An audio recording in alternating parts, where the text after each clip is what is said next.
It's not a question. Jake Gibbs wanted to get this kid, and that little monkey gets loose. But rather a statement. It's funny, they lose Oblong some Espanol there, and I'm still looking for my wallet.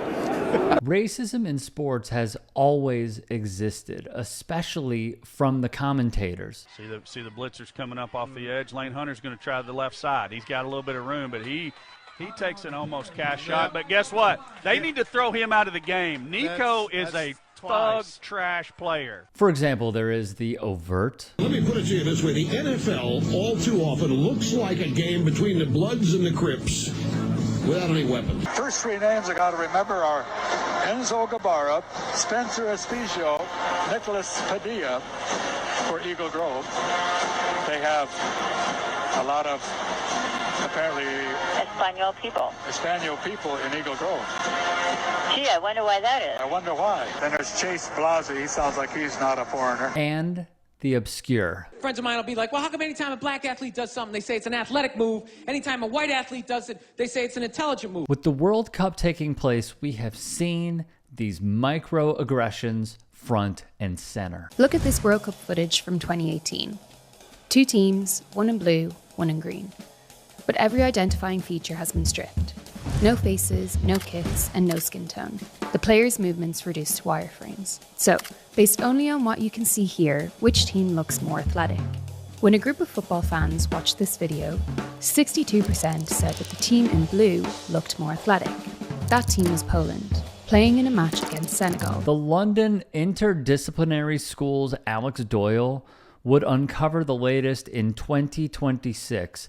He would showcase and analyze over 1,100 Premier League games. And the reason being that he chose the Premier League is because it is the most popular around the world. We would identify the word strong, for example. We'd be able to now see who has been described using that word, and we put all of their faces together to create this average face of the person that was being described as strong. And we did that for 8 physical traits, and then we did that for 8 cognitive traits. For 6 out of the 8 cognitive traits, it depicts a lighter skinned athlete. For every single one of the physical traits, the average face depicted a darker skinned athlete. So it was pretty stark.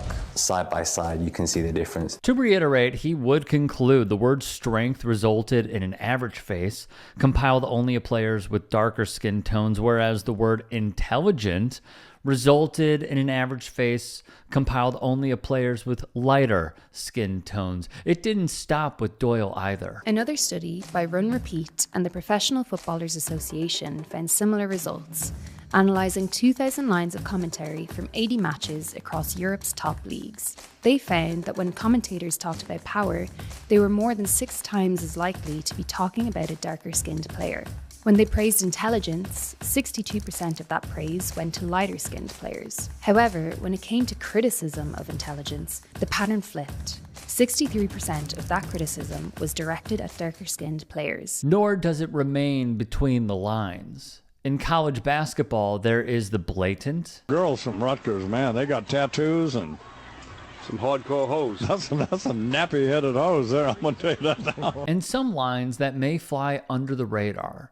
Dr. Rashawn Ray is a professor of sociology at the University of Maryland.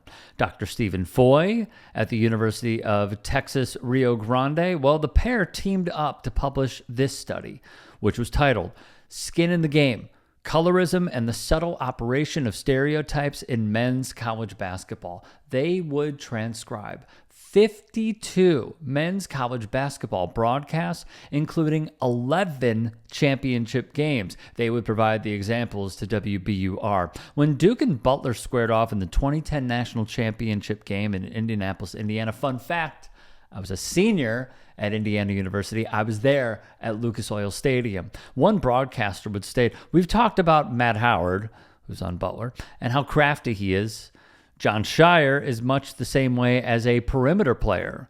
Knows how to use that height at 6'5" very effectively to get into the lane." John Shire went to my high school, by the way. Some of the best high school basketball years one could ask for. Ray would then inform the masses. This clip talked about 2 players, and then Interestingly, they talked about how this player supposedly uses their craftiness to actually do something physical. I mean, this is the way it comes out for lighter skinned players. If it was a darker skinned player, they would have mentioned craftiness. Instead, they would have talked about their ability to jump up and get the rebound in some kind of physical way.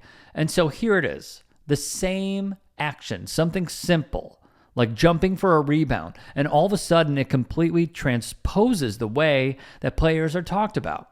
For a black player, like Butler's Willie Veasley, well, it's a far different approach. They'd say, here comes streaky, sneaky Willie Veasley, a terrific offensive rebounder for his size, and he just weaseled his way to the basket. From Ray once more, when you hear the words weaseled out and sneaky, I mean, the connection that it has to thinking about kind of non-human type of behaviors, kind of weaseled out, is more animalistic, right? It has this criminal, sneaky element to it. And these are the ways that we hear darker-skinned players talked about in ways that we don't hear lighter-skinned players talked about. In the National Football League, a lot of the same. Lamar Jackson, speaking of size, quarterback or wide receiver on the next level? I think wide receiver, exceptional athlete, exceptional ability to make you miss, exceptional acceleration. Very quickly, if you can, become a paid channel member or go to Buy Me a Coffee to support this channel. Thank you. Exceptional instinct with the ball in his hand, and that's rare for wide receivers. That's AB and who else? Name me another one who's like that, right? Julio's not even like that. This guy is incredible in the open field and great ability to separate. And again, short and a little bit slight and clearly not the thrower that the other guys are. The accuracy isn't there. Yeah. So I would say, don't wait to make that change. Don't be like the kid from Ohio State and be 29 when you make the change. Remember when the chatter around Lamar Jackson, a 2-time MVP award winner and a 3-time All-Pro with the Baltimore Ravens, was that he should switch positions? Oh, dark history here. And you know what? Frankly, it's an idiotic legacy that it's even a thing. James Lofton, forced to play wideout. Marlon Briscoe of the Denver Broncos, a collegiate Hall of Famer, mind you. He played DB. Sports sociologist Jay Coakley would tell The Guardian, whites accepted that black folks were physically evolved, but decided that they were intellectually unevolved, that they were actually lower on the ladder of evolution than white people, and somehow closer to our animal ancestors. And that's the ideology, the cultural context that prevailed when the major sports in the United States were desegregated. There is a few other things that I want to mention here. The first is, even this past week, I was listening to sports radio, and some guy who was probably in his 60s or 70s mentioned that when they were talking about a black athlete, that he was well-spoken, that he was articulate. Those are all also microaggressions. Because what? Someone who has an accent, they're not articulate because they don't speak well enough for you? This is rooted in racism.